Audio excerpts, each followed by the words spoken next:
بشیر بدر نے کہا تھا وہی تاج ہے، وہی تخت ہے، وہی زہر ہے، وہی جام ہے، یہ وہی خدا کی زمین ہے، یہ وہی بتوں کا نظام ہے۔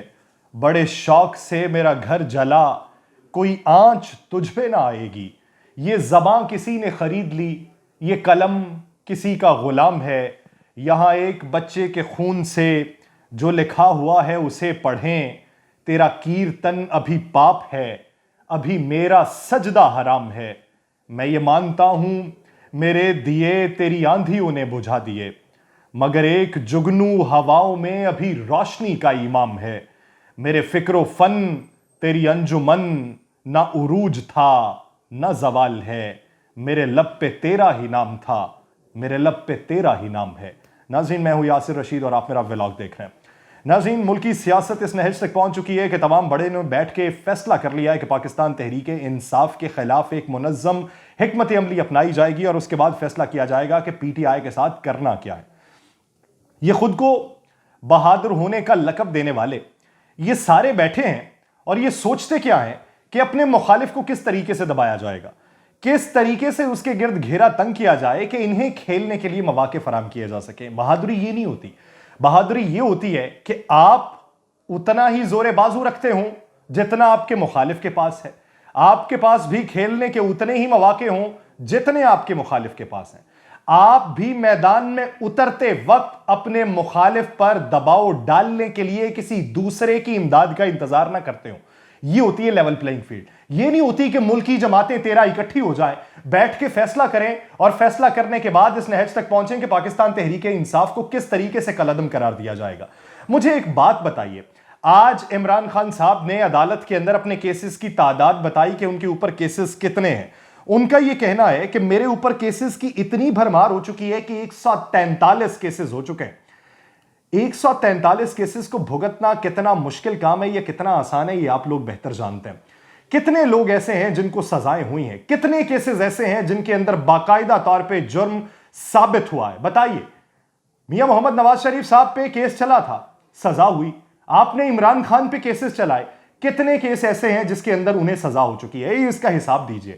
آپ کیسز بناتے ہیں، مخالفین کو اٹھواتے ہیں، ان کے اوپر دباؤ بڑھاتے ہیں اور پھر یہ کہتے ہیں کہ ہمارے حق میں بولا جائے، پھر یہ کہتے ہیں کہ ہمارے مخالف کے بارے میں بولا جائے اور ہمارے مخالف کو دبانے کی کوشش کی جائے۔ آپ نے کتنے صحافیوں کو اٹھایا؟ صدیق جان کو اٹھایا، بری ہو گیا۔ آپ نے عمران ریاض خان کو اٹھایا، وہ بری ہو گیا۔ آپ نے صابر شاکر کے گرد گھیرا تنگ کرنے کی کوشش کی، آپ نے ڈاکٹر معید پیرزادہ کے گرد گھیرا تنگ کرنے کی کوشش کی، وہ ملک سے باہر چلے گئے۔ دیگر کتنے صحافی ایسے ہیں، ارشد شریف کا اگر نام لے لیا جائے، آپ طلعت حسین کا نام لے لیں، حامد میر کا نام لے لیں، آپ دیگر صحافیوں کے نام لے لیں۔ میں یہ بات نہیں کرتا، ہاں ہر کسی کا نظریہ مختلف ہوتا ہے، ہر کسی کی آراء مختلف ہوتی ہیں، ہر کسی کے دیکھنے کا انداز مختلف ہوتا ہے۔ میں یہ بھی نہیں کہتا کہ ہر کوئی لفافہ لیتا ہے۔ اگر کوئی پاکستان تحریک انصاف کے حق میں بول رہا ہے تو یہ ممکن نہیں ہے کہ وہ پاکستان تحریک انصاف سے ہی لفافہ لیتا ہو۔ اگر کوئی وفاقی حکومت کے حق میں بول رہا ہے تو اس کی بھی کوئی سند موجود نہیں ہے کہ وہ وفاقی حکومت سے لفافہ لیتا ہو۔ ہاں لفافے لیتے بھی ہوں گے، میں اس سے انکاری نہیں ہوں، لیکن یہ کوئی بھی صداقت نہیں ہے کہ ہر بولنے والا کسی نہ کسی سے لفافہ لے رہا ہے۔ اس کا دیکھنے کا انداز مختلف ہے۔ آپ اس کی آراء سے متفق ہو سکتے ہیں یا اس سے اختلاف کر سکتے ہیں۔ یہ تمام کارکنان کے لیے بھی ہے، یہ عام پاکستانی کے لیے بھی ہے، یہ تمام سیاسی جماعتوں کے لیے بھی ہے۔ ایسا تو نہیں ہو سکتا کہ آپ کے حق میں جو بول رہا ہو وہی پکا اور سچا صحافی ہو اور آپ کے مخالف جو بول رہا ہو وہ لفافہ لینے والا صحافی ہے۔ ایسا ممکن نہیں ہے۔ ہر کسی کے پاس ثبوت اور شواہد مختلف ہوتے ہیں، ہر کسی کے دیکھنے کا زاویہ مختلف ہے، ہر کسی کا تجربہ مختلف ہے۔ ہو سکتا ہے کہ کسی کو یہ دکھائی دیتا ہو کہ یہ جو 13 اتحادی جماعتیں بیٹھی ہوئی ہیں یہ ملک کو بہتری کی طرف لے کر جانا چاہتی ہیں، انہوں نے ملک کو دیوالیہ ہونے سے بچا لیا ہے، لیکن آپ کے مد مخالف جو صحافی بیٹھے ہوئے ہیں انہیں یہ لگتا ہے کہ یہ 13 جماعتیں ہی ہیں جنہوں نے ملک کی نیا ڈبو دی ہے، یہ 13 جماعتیں ہی ہیں جو ملک کی بہتری کے لیے آئی تھیں، یہ 13 جماعتیں ہی ہیں جو آئی ایم ایف سے ڈیل کرتے کرتے اس نہج تک لے کے آئی ہیں کہ آئی ایم ایف اب ماننے کو تیار نہیں ہے، یہ 13 جماعتیں ہی ہیں یہ جنہوں نے دعویٰ کیا تھا کہ ہم اصلاحات کریں گے لیکن اصلاحات کے نام پہ صرف اپنے مقدمات کو ختم کیا ہے۔ تو اس کا مطلب ہرگز یہ نہیں کہ بنی گالا سے یا زمان پاک سے اسے لفافے آتے ہیں۔ اگر کوئی پی ڈی ایم کے حق میں بول رہا ہے تو اس کا مطلب ہرگز نہیں کہ وزیر اعظم ہاؤس سے اسے لفافے جاتے ہیں۔ ہم کیا ہے، ہم تو مارے جاتے ہیں، حالات ہمیں مارتے ہیں، کبھی آپ مارتے ہیں اور کبھی آپ کا مخالف مارتا ہے. لیکن یہ جواب دیجئے کہ کتنے صحافی ایسے ہیں جن کو اٹھایا گیا اور ان کے خلاف آپ نے جو مقدمات بنائے ان میں وہ مجرم ثابت ہوئے. آپ اپنا مذاق اڑواتے ہیں بین الاقوامی سطح کے اوپر.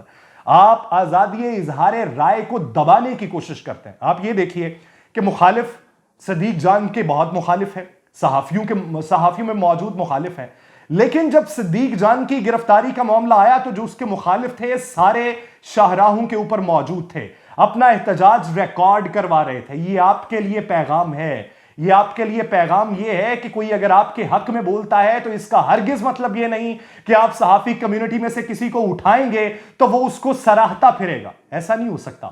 کوئی بات کر رہا ہے تو کسی کی مجبوری ہو سکتی ہے, ایڈیٹوریل پالیسی کے تحت بات کر رہا ہے. کوئی بات کر رہا ہے تو اسے حقائق وہ دکھائی دے رہے ہوں گے اس لیے بات کر رہا ہے.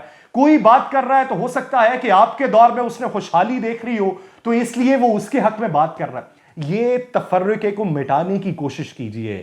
یہ آپ جو ہاتھوں سے گرہیں لگاتے ہیں, دانتوں سے اسے کھولتے وقت آپ کو پشیمانی ہوگی اور آپ کو اس بات کا ادراک ہوگا کہ ہم نے کیا کیا. اب آتے ہیں سیاسی منظرنامے کی طرف. سیاسی منظرنامہ یہ ہے کہ ایک طرف تو واضح ہو چکا ہے کہ اگر انتخابات نہیں ہوتے تو سپریم کورٹ نے واضح طور پہ اشارہ دے دیا ہے کہ انتخابات نہ ہوئے تو آئین و قانون کی خلاف ورزی ہوگی, تو وہاں پر سپریم کورٹ انٹروین بھی کرے گی. ہاں, اگر انتخابات صاف و شفاف نہیں ہوتے تب بھی انٹروین کیا جائے گا. سپریم کورٹ نے جب یہ واضح اشارہ دیا تو اب تیزی شروع ہو گئی ہے کہ کس طریقے سے ماحول کو گرمایا جائے, کس طریقے سے اپنے حق میں لوگوں کو کیا جائے. اس سے پہلے کسی نہ کسی حد تک تو خدشات موجود تھے پی ڈی ایم کو کہ الیکشن تو ہو جائیں گے, اگر ہوئے تو ہمارے گلے کی ہڈی بن جائیں گے. اس لیے مفت آٹے کی تقسیم کا شوشہ چھوڑا گیا. مفت آٹے کی تقسیم میں جو انسانیت کی تذلیل ہوئی وہ آپ سب نے دیکھا. کس طریقے سے مائیں بہنیں بیٹیاں سڑکوں پر موجود تھیں, کس طریقے سے دروازے بند کیے جاتے تھے, دروازے کھولے جاتے تھے تب بھگدڑ مچتی تھی, کس طریقے سے قطاریں لگوائی جاتی تھی اور سب سے آگے کھڑی خاتون کو یہ کہا جاتا تھا قطار یہ نہیں ہوگی قطار دوسری ہوگی, اور وہ مائیں بہنیں بیٹیاں دوسری قطار میں جا کے کھڑی ہوتی تھی. آپ لوگوں کے واویلے کو ملاحظہ کیجئے, آپ کو لگ پتا جائے گا کہ ہوا کیا ہے. آپ نے لوگوں کے ذہنوں میں اس حد تک بیج کو بو دیا ہے, لوگ آپ سے اس حد تک متنفر ہو چکے ہیں کہ اب کانسپائریسیز جنم لے رہی ہیں, ان کو کس طریقے سے ختم کریں گے. آپ کا نقشہ لوگوں کے ذہنوں میں اس حد تک نقش ہو چکا ہے کہ وہ سمجھتے ہیں کہ فلاح کا منصوبہ ان کی طرف سے کوئی نہیں آنے والا. لوگ یہ سمجھتے ہیں بھلائی کی امید آپ سے کوئی نہیں لگا رہا. لوگوں نے اب باتیں یہ کرنا شروع کر دی ہیں کہ یہ حکومت جو آپ سے شناختی کارڈ لیتی ہے اور شناختی کارڈ لے کے آپ کے نمبروں کا اندراج کرتی ہے اور پھر آپ کو مفت آٹے کا تھیلا دیتی ہے, تو لوگوں نے اب تھیری ایسی بنانی شروع کر دی ہے کہ اپنا شناختی کارڈ نہ دیجئے, یہ شناختی کارڈ اپنے پاس رکھیں گے اور اپنی مرضی کے ووٹ ڈالیں گے انتخابات میں. اب لوگ یہاں تک سوچنا شروع ہو گئے تو لوگوں کو کس طریقے سے رام کریں گے, کس طریقے سے لوگوں کو بتائیں گے کہ ایسا کچھ نہیں. آپ نے جو ایک پولیٹیکل سٹنٹ کھیلنا چاہا وہ پولیٹیکل سٹنٹ آپ کے گلے کا پٹا بن گیا, گھوم گیا آپ کے گلے میں دوپٹہ بن کے. اب آپ کو سانس لینا مشکل ہو رہا ہے. آپ نے ایک بات کی کہ پیٹرول جو ہے وہ 100 روپے فی لیٹر سبسڈی دی جائے گی ایک مخصوص طبقے کو. ادھر آئی ایم ایف کی ایسٹر پریز تھوڑا سا بولی ہیں تو ادھر آپ نے فی الوقت مؤخر کرنے کا اعلان کر دیا. کیا اس طریقے سے حکومت کو چلانا ہے؟ کیا لالی پاپ اسی طریقے سے عوام کو دیتے رہیں گے؟ ایک وقت تو آئے گا کہ عوام آپ سے سوال پوچھنے لگیں گے. کیا ہر سوال پوچھنے والے کو آپ جواب نہیں دیں گے؟ کیا ہر سوال اٹھانے والے کو آپ اٹھانے کے در پہ ہوں گے؟ ایسا تو کچھ نہیں ہوگا. ملکی حالات تبدیل ہوتے جا رہے ہیں. یہ جدت پسندی کا زمانہ ہے. یہاں گاؤں میں بھی بیٹھنے والا جو ایک ہاری ہے اسے یہ معلوم ہے کہ کون کیا بول رہا ہے اور اس نے ماضی میں کیا بولا تھا. اگر آج میں یہ بولوں گا کہ ملک کا واحد لیڈر عمران خان ہے اور کل کو میں عمران خان کے مخالف بولنا شروع کر دیں گا تو لوگ میرا بھی احتساب کریں گے کہ آپ نے کس پیمانے پہ رکھ کے عمران خان کو تولا تھا. میں آج عمران خان کی مدح یا قصیدے بیان نہیں کرتا. میں یہ کہتا ہوں کہ اس وقت جو وفاقی اتحادی جماعتیں ہیں وہ جو دعوے کر کے آئی تھیں وہ ان میں ناکام رہیں, اس لیے ملک کی جو بڑی اکثریت ہے وہ عمران خان سے لا لگا کے بیٹھی ہے.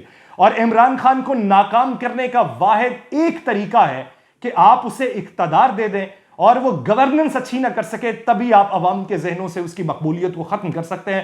بصورت دیگر کوئی طریقہ کار نہیں ہے, کوئی ایجنڈا نہیں ہے, کوئی آپ کے پاس حل نہیں ہے.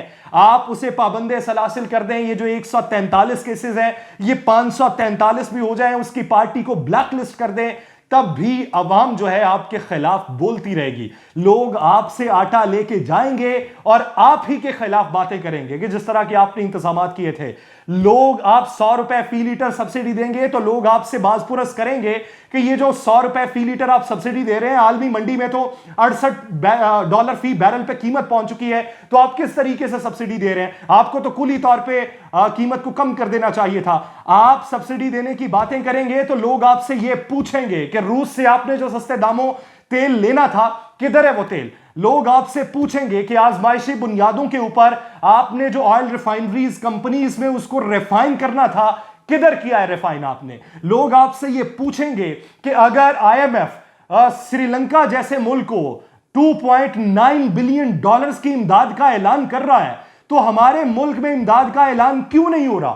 لوگ آپ سے یہ پوچھیں گے کہ سعودی عرب جو ماضی میں پاکستان کو پیسے دینے پر راضی ہو جاتا تھا، اب کی بار وہ کیوں کترا رہا ہے؟ لوگ آپ سے پوچھیں گے کہ آپ کہتے تھے امریکہ پاکستان کا وینٹیلیٹر ہے، تو اب کی بار امریکہ آپ کو ہاتھ کیوں نہیں پکڑا رہا اور امریکہ عمران خان کے بارے میں بیانات کیوں دے رہا ہے؟ لوگ آپ سے پوچھیں گے کہ زلمے خلیل زاد جو ہے وہ عمران خان کے ساتھ بیٹھ کے باتیں کرتا تھا اور اب وہ عمران خان کے ساتھ بھی نہیں بیٹھا ہوا، پھر بھی اس کے حق میں باتیں کیوں کر رہا ہے؟ لوگ آپ سے سوالات کریں گے۔ بتائیے کہ کون سا ایجنڈا لے کے آپ عوام میں جائیں گے؟ بتائیے کہ اس وقت عوام میں جانے کے لیے آپ کے پاس بیانیہ کیا ہے؟ مریم نواز صاحبہ کی 149 جو پی پی ہے وہاں سے کاغذات نامزدگی جو ہے وہ چیلنج ہو چکے ہیں، تصدیق کنندہ جو ہے وہ موجود نہیں ہے، اور یہ کہا گیا کہ تصدیق کنندہ کے جو شناختی کارڈ تھے وہ بھی اصل نہیں ہیں، وہ مختلف ہیں۔ تو یہ ہے اس وقت ذہنی اپروچ، یہ ہے سیاست میں زیرک سیاستدان، تجربہ کار سیاستدان جو کاغذات نامزدگی اپنے چیلنج کروا بیٹھے ہیں۔ آنے والے دنوں کے اندر آپ نے تمام لوگوں نے بیٹھ کے یہ سوچ لیا کہ پی ٹی آئی کو دبا لیں گے، لیکن یہ بات یاد رکھیے کہ عوام آپ کو دبانے کے در پہ ہے۔ رمضان بہت مشکل گزرنے والا ہے، ابھی لوگ چپ چاپ ہیں، لیکن رمضان کے اندر لوگوں کے سروں کے اوپر جو مہنگائی کا عذاب مسلط ہوگا نا، تو آپ صرف یہ دعا کیجئے کہ آپ کی عید اچھی گزر جائے، ورنہ لوگوں کی تو عید اچھی گزر نہیں رہی، وہ آپ کی بھی نہیں گزرنے دیں گے۔ مجھے دیجئے اجازت، اللہ نے کے بعد۔